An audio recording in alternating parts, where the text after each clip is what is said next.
This show has just flown by, Mike Griffith. It's just flown by. Busy weekend, busy show. Unbelievable. I can't believe Steve Hughes thought I only going to spend 2 hours out there, man. It's like when I get out there, I'm going to get out there early. And I'm going to dominate from start to finish, dang it. Gotta get out there and do some work. Probably 2 hours and 20 minutes. 2 hours and 20 minutes. All right, 2 hours and 20. I was at Bakersfield Speedway for at least 2 hours on. Yeah, you tried to drag me out there, and I grilled up a very nice T-bone steak and some fried potatoes and ate it in my trailer and listened to the band playing in the pits at Famoso. Had quite a night. Calm evening. Once they were done, right? Yeah, so, you weren't there, so it was very calm. There was. Once I was gone, once I cleared out my stuff. But it was after 8 o'clock. It was late. It was an amazing weekend though of racing, and I tell you what, here's my 3 takeaways. One, I really thoroughly enjoyed that Top Fuel final.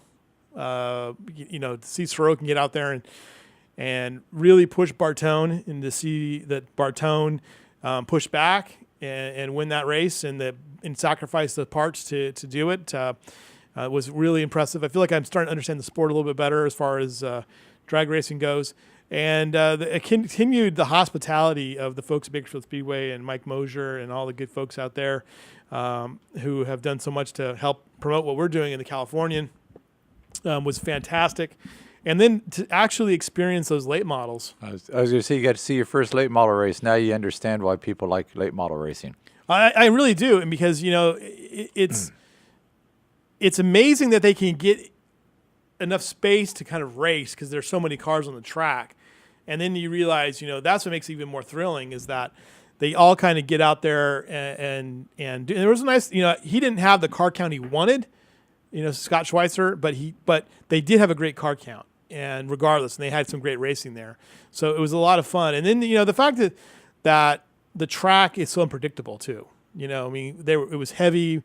It was very moist. You could see that in the infield how wet it was. Still. Yeah, it was pretty rutted up. That was a tough racetrack to drive, and you got to give those drivers a lot of credit because they were bouncing around pretty good. And as Scott said, he's got to figure out this new clay. It generally takes a while for new clay to get worked in really well, and then he's got to figure out how much moisture this new clay likes, and that track will get better and better as the season goes on. And then by the middle of summer, it'd be back to the typical dry, slick racetrack.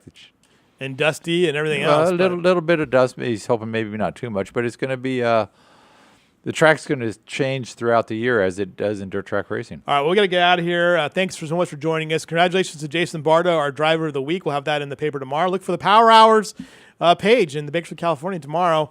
Available on newsstands around Kern County. Thanks to Mike Griffith. Thanks to Chris McCullough. Thanks to John Farron. Thanks to our whole team here, all of our great photographers, Tom Mock especially at Gills Transmission.